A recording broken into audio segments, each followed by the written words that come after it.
Hello everyone, welcome back to Gautam talks. நான் உங்கள் Vijay Gautam. So இன்றைக்கான டாபிக் எதை பற்றி அப்படின்னு சொல்லி பார்த்தீங்கன்னா கௌதம் உண்மையிலுமே சட்டசபையில் திமுக காரங்களாம் உண்மையிலுமே அந்த அந்த மரபு, அப்புறம் இந்த நிபந்தனைகள் இதுக்கெல்லாம் கட்டுப்பட்டு தான் நடக்கிறாங்களா? இது வரைக்கும் அப்படி தான் நடந்திருக்காங்களா? விஜய் அண்ணா போய் இப்படிலாம் சைகை பண்ணதை பார்த்த உடனே இதெல்லாம் மரபில் வரல. அப்போ இதுக்கு ஒரு டைரக்டர் இருக்காங்க போல. வெளியில் வந்த உருட்டு நிதி என்ன சொன்னார்னா, உள்ள ஒரு டைரக்டர் இருக்காரு, அவர் தான் சபாநாயகர். விஜய் ஒரு ஆக்டர். அந்த விஜய் ஆக்ட் பண்ணுறதுக்கு சபாநாயகர் தான் டைரக்டர். அந்த கட்டு டேக் எல்லாம் சொல்லுவாங்களா, அந்த டேக் அதுக்காக இருக்காரு.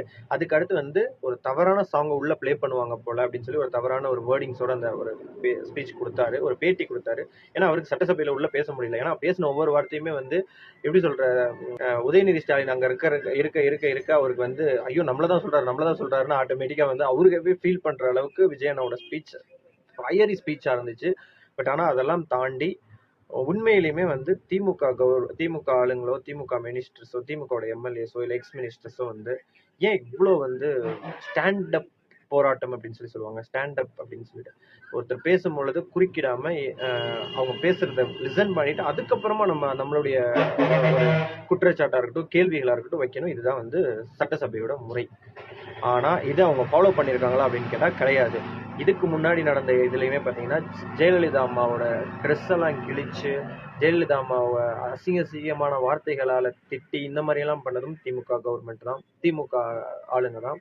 இப்போ விஜய் அண்ணாவை பேச விடாம தடுத்ததும் அதே திமுக ஆளுங்க தான். ஸோ இவங்களை ஏன் இப்படி பண்றாங்க அப்படின்னா, விஜய் அண்ணா என்ன கேட்டாரு அப்படின்னா, இப்போ ஒரு புது ஒரு யுக்தியை எடுத்திருக்காங்க. அது என்னன்னு பார்த்தீங்கன்னா, லஞ்சம் வாங்குறதுக்கு பார்ட்டி ஃபண்ட் அப்படின்னு சொன்னாரு.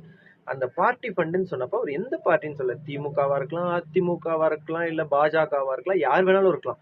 பார்ட்டி ஃபண்டுன்னு சொன்ன உடனே திமுக ஆளுங்க எல்லாமே ஏந்திரிச்சு நின்ட்டாங்க. என்னடா ஏந்திரிச்சு நிற்கிறாங்கன்னு பார்த்தா, பார்ட்டி ஃபண்ட் வாங்குறதே இவங்க தானாமா அப்படின்றத இவங்க இவங்களை அறியாமலேயே அவங்களோட அந்த கால் ஏந்திரிச்சு நின்றுச்சு, பார்ட்டி ஃபண்ட் அப்படின்னு சொன்ன உடனே. அதுக்கு பின்னாடி இருந்து யாரு குதிக்கிறான்னு பார்த்தீங்கன்னா, 10 ரூபா பாலாஜி, நம்ம அறநிலையத்துறை எக்ஸ் அமைச்சரும் சேகர் பாபு. அவருக்கு அறநிலையத்துறையில இருந்து வர அந்த இந்து சமய அறநிலையத்துறையில இருந்து வர ஃபண்ட் எடுத்து மல்டி லெவல் பார்க்கிங் கட்டுவாராம். இதை கேட்டா தப்புன்னு வாராமா.